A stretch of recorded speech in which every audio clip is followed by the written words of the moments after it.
অপেক্ষা করেন। বলে কি করবেন, মারবেন? আমি মারবো বলে দিই তো, বলছি অপেক্ষা করেন। যে অপরাধ, মিথ্যা অপরাধে আমাদেরকে সাজা কাটাইছেন, একই অপরাধকে রিভার্স করে দরকার হলে আইন প্রতিষ্ঠা করব, ন্যায্য আইন প্রতিষ্ঠার জন্য দরকার হলে রাজনীতি করবো বলছি। তখনই বলছি যে প্রয়োজনে রাজনীতি করব, আইন প্রতিষ্ঠা করব এবং আপনাদেরকে সাজা দেওয়া হবে, ছাড়া হবে না কাউকে। এত সহজে আমরা গলার মতো না। মনে করেন না যে আমি বুড়িগঙ্গার নদী দিয়ে নৌকা ভাইয়া ঢাকা শহর চলে এসেছি। বলে কি করবেন? আমি সে আপনাদের তখনও ঢাকা শহরের চেহারা দেখান নাই যখন আমি ঢাকা শহরে জন্ম নিয়েছি। মনে করেন না যে আমি ভাইসে আসছি। আমরা অনেক কঠিন ছিলাম, কিন্তু এত সহজে ভাঙা ভেঙে পড়ি নেই আমরা। তো এই যে এখন যে কথাটা বলছেন দুদক আমাদেরকে দুর্নীতিবাজ, আমাদের বিরুদ্ধে দুর্নীতির মামলা ছিল না। আরে বাবা, দুর্নীতির মামলা সাজা পর 7 বছর, দুর্নীতির মামলায় সাজা 7 বছর। আমাদের মরহুম সাবেক খালেদা জিয়ার 7 বছর সাজা দিচ্ছে, নিচে করে দেখেন নেই। তারপরে এটা হাইকোর্টে এলাইতে বাড়ায় 10 বছর করছে। ওনাকে সর্বোচ্চ সাজা 7 বছর দিচ্ছে, কারণ দুর্নীতির মামলায় তখন সর্বোচ্চ সাজাই ছিল 7 বছর। তা আমাদের বিরুদ্ধে যদি দুর্নীতির মামলা হতো তাহলে তো সাজা দিত 7 বছর, 12 বছর দিল কেন? এটা বুঝতে হবে, কারণ এটা দুর্নীতির মামলা হয়। কারণ দুর্নীতি কার সাথে করবো? এটা মানি লন্ডারিং মামলা। তাও কিভাবে করছে? 12 সালে যে আইন দিয়েছে সেই আইনে করছে, অথচ অভিযোগটা করছে কিন্তু 12 সালে। আর অপরাধগুলো দেখাচ্ছে 9, 10, 7, 8, 9, 10, 11। মানে অপরাধ করছি আগে আর সাজা দিচ্ছে নতুন আইনে। সেখানে একটা ডিসপিউট বাই করছি আমরা, এগুলো ধরেছি আমি। যাই হোক, আমি আপনাদেরকে বলবো, যারা এখন আমরা প্রতারণা করেছি, টাকা মেরে দিয়েছি, টাকা আমি রাজনীতি করতেছি, যারা এটা বলতেছে, এটা সম্পূর্ণ বানোয়াট, মন গড়া এবং অবশ্যই উদ্দেশ্য প্রণোদিত। কোনো মতলব আছে, মতলব রেখে এগুলো বলতেছে। বিনিয়োগকারী অর্থাৎ আপনারা যারা বিনিয়োগ করেছেন তারা নির্দিষ্ট মানি রিসিপ্টের মাধ্যমে কিন্তু টাকাটা দিচ্ছেন কোম্পানির বরাবরে। সুতরাং কোন পরিচালক কিন্তু টাকা নেয়নি, কোন কর্মচারীও হাত দিয়ে টাকাটা ধরে নেয়, তারা নিচে আপনাকে মানি রিসিপ্ট দিয়ে দিচ্ছে। টাকাগুলো অনেকে আপনারা ব্যাংক অ্যাকাউন্টে জমা দিচ্ছেন। সুতরাং কোম্পানির টাকা দিবে বর্তমান কোন কর্তৃপক্ষ, সেটা আমি হুজুর হলেও দিতে হবে, আবু হাবু বকুল মুকুল হলেও দিতে হবে। বর্তমান কর্তৃপক্ষ কিন্তু আপনাদের টাকা ফেরত দিতে হবে। আমাদের দেয়া মিথ্যা সাজা মামলার বিরুদ্ধে আমরা মহামান্য হাইকোর্টে আপিল করেছি। আপনারা জানেন সে আপিল অ্যাকসেপ্ট হয়েছে এবং এটা শুনানির অবস্থা আছে। তাই আমরা এখন সাজাপ্রাপ্ত এই তকমা দিয়া বক্তৃতা দেওয়ার কোন সুযোগ নাই। কারণ যতক্ষণ পর্যন্ত একজন আইনমন্ত্রী বলেছেন এবং একজন আইনজীবী বলেছেন, যতক্ষণ পর্যন্ত মহামান্য সুপ্রিম কোর্টের আপিল বিভাগে চূড়ান্ত রায় নিষ্পত্তি হবে না হয়ে একজন লোক কনভিক্টেড এটা না হবে, ততক্ষণ তাকে সাজাপ্রাপ্ত বলা যাবে না। ইভেন আপনারা খেয়াল করেন, বিগত সরকারের আমলে, আমি এটাও বলবো, বিগত সরকারের আমলে যত লোকের সাজা দেওয়া হয়েছে সব উদ্দেশ্য পরিচিত, সব অবৈধ। তার প্রমাণ হচ্ছে দেখেন, বিগত সরকার পালায় যাওয়ার পরে যাদেরকে ফাঁসি দিচ্ছে এরা বেড়ে যায়নি, যাদের লাইফ সাজা দিচ্ছে তারা বের হয়নি। তাহলে তারা কি সাজাপ্রাপ্ত ছিল? বিগত সরকার যতজন, আমি তো বলবো এটা করা উচিত ছিল এইভাবে। বিগত সরকারের আমলে যত হত্যা মামলা, যত অবৈধ মামলা করে মানুষকে জেল সাজা দিয়েছে, আমি হলে করতাম কি? আমি যদি সেই জায়গায় থাকতাম, আমি সবাইকে মামলা মুক্ত করে দিতাম। কারণ এই মামলাগুলো ছিল অবৈধ, উদ্দেশ্য প্রণোদিত বানোয়াট। তাইলে কিন্তু সত্যিকারের আমাদের বিপ্লবের সার্থকতা আসত। আপনারা সবাই যারা দুর্যোগকালীন সময়ে, দুর্যোগের আগে এবং দুর্যোগের সময় আপনারা আপনাদের আপলাইন, পিএইচডি, ডায়মন্ড বা অনেকের কাছে টাকা দিয়েছেন। টাকা কেন দিয়েছেন আমি শুনেছি, বলা হয়েছে রফিকুল আমিনের রক্ত দরকার, রফিকুল আমিনের রক্ত দরকার, জামিন দরকার। এই সমস্ত মিথ্যাচার করে যারা টাকা দিয়েছে তাদের কাছে আমার একটা অনুরোধ থাকবে, আপনারা আমাদের বরাবর পিএইচডি ফোরামের মাধ্যমে কিন্তু সমস্ত প্রতিবেদন দিবেন, অভিযোগ দিবেন এবং নাম উল্লেখ করে দিবেন কিন্তু। কারণ আমি আপনারা নাম উল্লেখ করে লিখলে আপনাদের এই জিনিসটাকে সাক্ষ্য হিসাবে ধরে আমি মামলা করে দেবো, ফৌজদারি মামলা, যে আমার নাম বিক্রি করে অমুকে টাকা নিচ্ছে, 420, 46, 419, 416 সব ধারা, এগুলো আমি মামলা করব যে আমার নাম বলে মিথ্যা করে টাকা নেওয়া হচ্ছে এবং সাক্ষী হচ্ছে ওনার বক্তব্য। আপনাকে সাক্ষী রাখবেন, আপনারা দয়া করে আমার কাছে এগুলো পাঠাবেন এবং এটা পিএইচডি ফোরামের মাধ্যমে পাঠাবেন। এখন আসি, আমি একটা ইম্পর্টেন্ট কথা আপনাদের কাছে বলতে চাই। যারা আমরা আমার সাথে সেই দুর্যোগকালীন সময় ছিলেন, বিশেষ করে যে 5-6টা সংগঠন আছে, এই 500টা সংগঠন আমাদের সাথে ছিল, তারা সহ আরো যারা ব্যক্তিগতভাবে সহযোগিতা করছেন সংগঠনের বাইরে, অনেকে আছে সংগঠনে যান নাই, ব্যক্তিগতভাবে এসে সহযোগিতা করছেন, পাশে দাঁড়াইছেন। ওই যে বললো আমার কাছে একটা বাচ্চা শিশু আসছে, তার 7.5 টাকা জমার একটা ইয়ে ছিল, ব্যাংক ছিল, ওই পুরা টাকা একটা ঝুড়িতে করে, সব খুচরা টাকা। আমার যতদূর মনে করে আমি টাকাগুলো খরচ করে রেখে দিয়েছি আমার স্মৃতি হিসাবে, আমি এটা রেখে দিচ্ছি ওই বাচ্চাটাকে দেখার জন্য। ওই বাচ্চা নিশ্চয়ই এখন অনেক বড় হয়েছে, আমার জন্য কেউ আমাকে রক্ত বিক্রি করেও টাকা দিচ্ছে, কথা সত্যি। আমি খুব ভয় পেয়ে গেছি, আমি বলছি পাগলামি কেন করছে, কি দরকার ছিল? এরা আমাকে ঋণী করে ফেলেছে। আমার সেই সময় আসছে, সঠিক সময় আপনাদেরকে সঠিক মূল্যায়ন করা। আমরা একটা প্ল্যান করেছি যে আমরা একটা আপনাদের এই সংগঠনগুলো এবং যারা আপনাদের সাথে এই লেনদেনগুলো করেছে তাদের মাধ্যমে আপনাদের নাম, ঠিকানা, আপনাদের যে অর্থ সহযোগিতা, এগুলো একটা অ্যাসেসমেন্ট করে আপনাদেরকে বিভিন্ন পর্যায়ে পদায়ন করব, মূল্যায়ন করব, পদক দেব এবং আপনাদেরকে বিশেষভাবে পরিচিতি দেব যে এরা কারা। এরা হচ্ছে ডেস্টিনি যোদ্ধা, ডেস্টিনি ওয়ারিয়ার, ডেস্টিনি সৈনিক। এইভাবে আপনাদেরকে ইনশাল্লাহ মূল্যায়ন করব। আর যারা ব্যক্তিগতভাবে আমার নাম করে এই বিগত সময়ে টাকা উঠেছে, এদের সবাইকে ইনশাল্লাহ আপনাদের প্রতিবেদনের উপর ভিত্তি করে আইনের আওতায় নেওয়া হবে এবং কারা কারা এই টাকা দিয়ে ব্যবসা করেছে সেই ব্যবসার খবর নেওয়া হবে। ভয় পাচ্ছে জানেন, আমি রাজনৈতিক দল জয়েন করছি, ভয় পাচ্ছে কিন্তু ওই কারণে বলতেছে যে বাবা উনি তো মন্ত্র পড়া শুরু করছে, কখন এই ভূতরে ধরে, আবার মন্ত্র পড়লে তো ভূত কিন্তু মন্ত্র ভয় পায়। পিএইচডিদের জন্য আমি একটা ভালো চিন্তা করেছি, বিশেষ করে ডায়মন্ড। দেখেন ডায়মন্ডরাও কিন্তু পিএইচডি, কারণ তারা এক একজন আবার 3-4টা সেন্টারে পিএইচডি। তো এই জন্য আমি ডায়মন্ড আমলে ঘরোয়া সবাইকে পিএইচডি বলতেছি। এদের জন্য দ্বিতীয় শ্রেণীর মানে একটা বিকল্প আয় স্থায়ীভাবে করানোর একটা ব্যবস্থা চিন্তা ভাবনা আমি করেছি। আমি কয়েকটা পরিকল্পনা আনছি। একটা হচ্ছে পিএইচডি ডায়মন্ডের জন্য একটা স্থায়ী ইনকাম।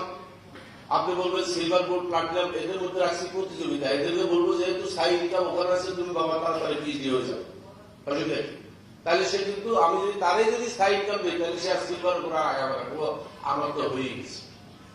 তো সে যাতে কষ্ট করে পিএইচডি হয়, ডায়মন্ড হয়, এই জন্য বললাম তাদের একটা স্থায়ী ইনকামের ব্যবস্থা করা হবে। পিএইচডি দিয়ে যারা পিএইচডি হবে তাদের পরিবারকে তাদেরকে একটা বীমার মধ্যে আনা হবে ইনশাল্লাহ, যাতে ভবিষ্যতে কোনো ধরনের যে কোনো ধরনের অনাকাঙ্ক্ষিত ঘটনা ঘটলে যেন আপনার এরা নিরাপদ থাকে। আরেকটা জিনিস করে দিয়েছি, জয়নিং বলতে কিচ্ছু নাই, জয়নিং বলতে কোনো প্যাকেজ নাই, জয়নিং এর কোনো টাকাও নাই। এখন থেকে কেউ আপনাদের রেফারেন্সে যদি জয়েন করে ডেস্টিনিতে, আপনার জন্য কোনো আর্থিক লাইবিলিটি তৈরি হবে না, আপনি আর্থিকভাবে মুক্ত যতজন জয়েন করবেন। কারণ কোনো জয়নিং প্রোডাক্ট নেই, কোনো বিনিয়োগ সিস্টেম নাই, এগুলো বাদ দেওয়া হচ্ছে। শুধু আপনারা জয়েন করবেন ফ্রি, আর একটা আইডি কার্ড দিবেন, আর প্রোডাক্ট কিনে আপনাদের কমিশন হবে। পিএইচডিদের জন্য ডেস্টিনি ফাউন্ডেশন নামে আমাদের একটা কোম্পানি আছে, আপনারা অনেকে জানেন না, destiny health and education foundation. এখান থেকে যে সমস্ত পিএইচডিদের পরিবার এখন ক্ষতিগ্রস্ত এবং তারা অনেক মানবতার জীবন যাপন করতেছে, আমি তাদের সবাই তালিকা তৈরি করতে বলবো পিএইচডি ফোরামকে, এবং তাদেরকে আমরা আস্তে আস্তে সহযোগিতা দেওয়া শুরু করবো। তাদের পরিবারের পাশে আমরা দাঁড়াবো, তাদের আর্থিক সহায়তা দেবো, তাদের চিকিৎসা, তাদের বাচ্চা কাচ্চা লেখাপড়া। তা না হলে শুধু ব্যবসা করলে হবে না। আমি তো বলেছি ডেস্টিনি শুধু ব্যবসা প্রতিষ্ঠান নয়, এটা একটা সামাজিক আন্দোলন।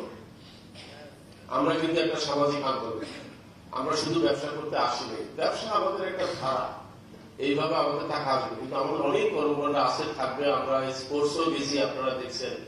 আমরা তো কালচারালও বেশি, সাংস্কৃতিকও বেশি গেছি না। আমরা পিকনিক করেছি, আমরা আমার মনে আছে আমি চট্টগ্রামে ঘুরডি রোডের অনুষ্ঠানও স্পন্সার করেছি, নিজে ঘুরডি উঠেছি। আমরা সবকিছু দেখতে চাই, আমরা কাম দিয়েছি, আমরা রক্ত দিয়েছি, একদিনে 400 টাকা। এইগুলো তো ব্যবসার মধ্যে পড়ে না। ডেস্টিনি তথা ডেস্টিনি বিজনেস তথা ডাইরেক্ট সেলিং, যেটাকে আমরা ডেস্টিনি বলতে শুধু ডেস্টিনি 2000 বুঝি, আর বাকিগুলো আমরা ডেস্টিনি এমএ নামে বর্তমানে অন্যান্য সংগঠন যেগুলো আছে, কোঅপারেটিভ সোসাইটি বা ট্রি প্ল্যান্টেশন। ডেস্টিনি সেলিং ব্যবসাটাকে আধুনিকায়ন করা হচ্ছে এবং করব। এইটার মধ্যে যত রকমের নেগেটিভ বা দুর্বল জিনিস আছে এগুলাকে আমরা বাদ দেব এবং এইটাকে এমন ভাবে করা হবে একেবারে কম্পিউটার প্রযুক্তি, যেটাকে আমরা সবাই এখন চিনি কম বেশি এআই বলা হয়, অ্যাডভান্স ইন্টেলিজেন্স, যাতে আমাদের এটা অ্যাকুরেসি বেড়ে যায়, নিখুঁত বিষয়টা বেড়ে যায়। আমরা ওইভাবে ডেস্টিনি ব্যবসা ইয়ে করবো যাতে আপনার নেট অফিস না লাগে, আপনার যেন কোনো আপলাইনের উপর নির্ভর করে ব্যবসা করা না লাগে। গ্রুপ মিটিং করলেন আপনার ইচ্ছা, মানে আমার কথা হচ্ছে পর নির্ভরশীলতা আপনার কমে দেওয়া হবে। আপনি যেদিন থেকে ডেস্টিনি ব্যবসা শুরু করবেন, আপনার যদি অ্যাক্সেস থাকে অনলাইনে, আপনার যদি মোবাইল ফোন থাকে, একটা অ্যান্ড্রয়েড ফোন থাকে কিংবা না থাকে, আমরা আধুনিক প্রযুক্তি প্রয়োগ করেই কিন্তু আপনাদের ব্যবসা পদ্ধতি চালু করতেছি। এগুলো ডিজাইন করা আছে, শুধু আমি অপেক্ষা করতেছি সামনে নির্বাচন শেষ হওয়ার পরে যে নির্বাচিত সরকার আসবে তাদের কাছে আমাদের একটা দরখাস্ত থাকবে যে আমাদের জিনিসগুলাকে ছেড়ে দেন, আমাদের সম্পত্তি ছেড়ে দেন, বেকারদের আমাদের যদি কোথাও ভুল থাকে কারেকশন করে দেন। তার অর্থ এই না যে আমরা বসে থাকবো। আমরা এই মাস থেকে কিন্তু ডেস্টিনি ব্যবসা চালু করার জন্য কাজ করবো। আমাকে হোসেন সাহেব দেখে বলছে যে এক কাজ করেন, চলেন আমরা এই মাস থেকে কিভাবে ব্যবসাটা চালু করতে পারি একটু পরিকল্পনা করেন। আমি বলছি ঠিক আছে, আমরা এই মাস থেকেই ব্যবসাটা চালু করার জন্য আমরা কাজে হাত দিয়েছি, যা যা লাগে আমরা সব করবো। ডেস্টিনির ব্যবসা বন্ধকালীন সময় যারা ক্ষতিগ্রস্ত হয়েছেন, অন্যভাবে ব্যবসা বন্ধ থাকার কারণে ক্ষতিগ্রস্ত হয়েছেন, অসম্মানিত হয়েছেন, তাদেরকে আমরা সম্মানিত করব, তাদের ক্ষতিপূরণ দেব, কিন্তু প্রমাণ স্বরূপ কাগজপত্র সাক্ষী এগুলো আমাদেরকে দেখাইতে হবে। এটা না দেখাইলে আমরা দিতে পারবো না, আপনার ক্ষতিপূরণ দিতে পারবো না। আচ্ছা, এবার আসি একটা বিশেষ কথা আপনাদের সাথে শেয়ার করতে চাই। সেটা হচ্ছে বাংলাদেশে সামাজিকভাবে আমরা কিছু ভূমিকা রাখতে চাই দুইটা সেক্টরে, একটা হচ্ছে স্বাস্থ্য, একটা হচ্ছে শিক্ষা। এই দুইটা সেক্টরের ডেস্টিনির মাধ্যমে সবাই যেন সহজলভ্য শিক্ষা দিতে পারে। একেবারে সহজলভ্য মানে কি, একেবারে সহজলভ্য। প্রান্তিক পর্যায়ে যে সমস্ত বাচ্চারা আছে যারা অর্থের অভাবে, সুযোগের অভাবে লেখাপড়া করতে পারে না, তাদের জন্য একটা প্রযুক্তিগত শিক্ষা ব্যবস্থার আমরা চিন্তা করেছি। আর শিক্ষা চিকিৎসার ক্ষেত্রে তাই, যারা চিকিৎসাটা তাদের জন্য হয়েছে কঠিন জিনিস, খুব অল্প পয়সার মধ্যে যেন চিকিৎসা লাভ করতে পারে, আমরা এই ধরনের উদ্যোগ নেব ব্যক্তি মানে প্রাতিষ্ঠানিকভাবে দেশটির পক্ষ থেকে। এবং আমি বিশ্বাস করি আপনারা সবাই আমার সাথে থাকলে এই কাজগুলো আমরা করে দেখাতে পারবো। এবং পিএইচডি ফোরামের মাধ্যমে আপনারা আপনাদের সমস্ত নিবন্ধনগুলো শেষ করেন। আমাদের সফটওয়্যার কিন্তু রেডি আছে, আমি এটা কয়েকজনকে দেখাইছি এক্সাম্পল। সফটওয়্যার রেডি আছে, প্রোডাক্ট আমরা শুধু নির্দেশ দেবো, তৈরি হয়ে যাবে। আমরা অন্যের প্রোডাক্ট ভেরিগিরি করে বিক্রি করার সময় আমাদের নাই, আমরা নিজের প্রোডাক্ট তৈরি করে নিজের প্রোডাক্ট বিক্রি করবো। হ্যাঁ, আমরা প্রয়োজনে যেটা করবো, পণ্য এবং সেবার ক্ষেত্রে একটা নতুনত্ব আনবো, অন্য থার্ড পার্টির পণ্য এবং থার্ড পার্টির প্রোডাক্ট সার্ভিস এটাও ইয়ে করবো। আরেকটা স্বপ্ন দেখতেছি যেটা আপনাদের সাথে শেয়ার করতে চাই, 2027 সালের জানুয়ারি থেকে আমাদের যে এয়ারলাইন্স, বেস্ট এয়ারলাইন্স আছে, এইটার কাজে নামতে চাই এবং বিমান চালু করার উদ্যোগ নিয়েছি আমি। এটা আমাদের সময় লাগবে, 27 সালের জানুয়ারি থেকে আমরা শুরু করব। কর্মচারী নিয়োগ দিয়ে অফিস টফিস এগুলো সব আমাদের হাতে বেহাত হয়ে আছে, দখল অন্য জায়গায় আছে, এগুলোকে নিয়ে আসতে হবে। এবং আমাদের যে জুট মিল আছে সেটাকে আধুনিকায়ন করা হবে। আমাদের আরো অনেক বিজনেস আছে, কিন্তু আমাদের 5 একটা হোটেল আছে, আপনারা জানেন, 4 হোটেল আছে কক্সবাজারে, এইটার বিষয়ে কাজ করবো। এবং মজার ব্যাপার হচ্ছে এই 4 হোটেল যে ভদ্রলোকে ছিল অরিজিনালি কনফিগার ইঞ্জিনিয়ারিং, উনি কিন্তু এখন আমার সাথে এসে কাজ করতেছে। আমাদের নতুন কোম্পানি যেটা করেছি স্বপ্ন শহর লিমিটেড, স্বপ্ন শহরে কিন্তু কোনো মালিক নেই, মালিক নেই বলতে কোনো ব্যক্তি মালিক নেই, আমি না হোসেন না, এটাকে রেখেছি আপনাদের জন্য। এটার অর্ধেক মালিকানা আপনাদেরকে দেব সমিতির মাধ্যমে। যারা আপনারা সমিতি শেয়ার কিনছেন তারা কিন্তু শেয়ার পেয়েছেন না, ভুল করবেন করে দিলাম। সমিতি হচ্ছে এই স্বপ্ন শহরের অর্ধেক মালিক, আর বাকি অর্ধেক মালিকানা দেওয়া হচ্ছে যারা আমার সাথে দুঃসময় কতগুলো কোম্পানি করেছেন, পুরস্কার দিয়েছেন, অনেকগুলো কোম্পানি, আমি জানি না কতগুলো, তবে যারা আমার বিরুদ্ধে সমালোচনা করে তারা বলছে 270টা, ধরে নিচ্ছে 270 না, 370 বাড়ায় বলল, বা 570। এই সবগুলা কোম্পানির যারা আমাকে বিভিন্ন সময় সহযোগিতা করছেন, কেউ 1000 টাকাও দিচ্ছে, কেউ 5000 টাকাও দিচ্ছে, দিয়ে মনে করছে এই টাকা ফেরত পাওয়া যাবে না। আমাদের কেউ 1000 টাকা দিয়ে এটাও বলছে, স্যার এটা ফল খান, লেখার দরকার না। আমি লিখতে দিচ্ছি না, লিখতে হবে না, ফল খান। আমি ভাই তুমি আমার দিচ্ছ ফল খাবো তো ঠিক আছে, কিন্তু তোমারও তো একটা ফল লাগবে। তোমার এটা আমি লিখে রাখতেছি, তোমাকে একদিন পুরস্কার দেব। আমার উপর যদি বিশ্বাস থাকে আমি তোমাদেরকে পুরস্কার দেব। বিশ্বাস রাখতে হবে আর ধৈর্য থাকতে হবে। বিশ্বাস আর ধৈর্য এই দুটা জিনিস কিন্তু মানুষের অনেক মহৎ গুণ। কিন্তু যে কারণে আমি খেয়াল করেছি কোরআন শরীফে আল্লাহ বারবার কিন্তু মুমিন বলতে বিশ্বাসের কথা বলছে আর ধৈর্য নিয়ে অনেক কথা বলছে। আমি এটার মধ্যে গুরুত্ব পাইছি যে বিশ্বাস এবং ধৈর্য থাকলে আপনার জিত হবেই ইনশাআল্লাহ। তাই আপনারা যারা কোর্সেয়ার কিনছেন বা অনেকগুলো কোম্পানি করছেন, আমি জানি আপনারা অনেকে অনেকভাবে টাকা পয়সা হয়ে গেছে, ক্ষতিগ্রস্ত হয়েছেন। আর কিছু লোক আছে যারা ধানের প্রজেক্ট করছেন, আমার কথায় অনুপ্রাণিত এই যে কি বলে বাসমতি চাল আর কি জানি ধানের প্রজেক্ট করছেন, দুই একজনের টুকটাক টার্কি চাষ করছেন, ছাগলের মানে কি বড় বড় ছাগলের ইয়ে করছেন, অসুবিধা নেই। আমার কথা হচ্ছে আমার উপর বিশ্বাস রাখেন। আপনারা যত জায়গায় আমার বুদ্ধিতে আপনারা কিছুটা ক্ষতিগ্রস্ত হয়েছেন, পিছিয়ে গেছেন, ইনশাল্লাহ আবার ওইখান থেকে আপনি দাঁড়াবেন। একটা জিনিস মনে রাখবেন, failure is the pillar of success. Fail কিন্তু একটা টুর্নামেন্ট, একটা ইভেন্ট। ফেল কিন্তু টোটাল অলিম্পিক না। আর ফেল না করলে মানুষ কোনোদিন শিখবেও না। আপনি দেখেন তো, আপনি যখন শিশু ছিলেন, অবশ্যই আপনার মনে থাকার কথা না আপনি যখন শিশু ছিলেন, কিন্তু আপনি এখন দেখতেছেন একটা শিশু দাঁড়ায় হাঁটার আগে কতবার আছাড় খেয়ে পড়ছে, বহুবার। আর সে যতবার করছে ততবার নতুন করে দাঁড়াতে শিখছে। আমাদের অতবার লাগবে না, আমি আপনাকে অতবার আছাড় খেতে বলবো না। আমাদের এখানে আপনি যদি ধৈর্য থাকে আপনি ইনশাল্লাহ সফল হবেন। আমার সাথে থাকেন। আমি আপনাদের কাছে আবারও চাইতেছি দুইটা জিনিস, ধৈর্য রাখতে হবে আর বিশ্বাস রাখতে হবে। এই দুইটা জিনিস নিয়ে আমার সাথে থাকেন। আমরা সবাই মিলে বিজয়ের মঞ্চে বারবার আসবো আর মানুষকে আমাদের বিজয়ের গান শোনাবো। সবাই ভালো থাকেন, আবার দেখা হবে।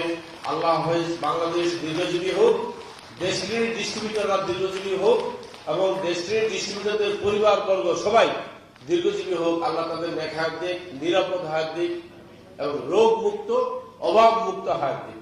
আল্লাহ হাফেজ।